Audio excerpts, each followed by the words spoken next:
et puis c'est ce qu'on entend sur le plateau. Oui. Vous êtes d'accord avec ce côté binaire ou c'est plus compliqué que cela? C'est très compliqué du fait de l'agrégation de tout le monde qui est là, c'est évident, mais en substance, c'est ça. C'est deux camps qui s'affrontent. Moi, je vais vous dire quelque chose. J'étais il y a 2 ans à peu près, avant que les hostilités commencent en Syrie. Je me trouvais en Angleterre par hasard pour d'autres choses, pas du tout de la Syrie. J'ai rencontré des responsables anglais.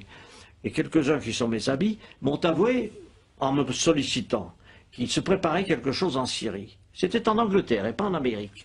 L'Angleterre préparait l'invasion des rebelles en Syrie. Et on m'a même demandé à moi, sous le prétexte que j'étais ancien ministre des Affaires étrangères, si je participerais comme ça. J'ai évidemment dit le contraire. J'ai dit, écoutez, moi, je suis français, ça ne m'intéresse pas. Mais c'est pour dire que cette opération vient de très loin.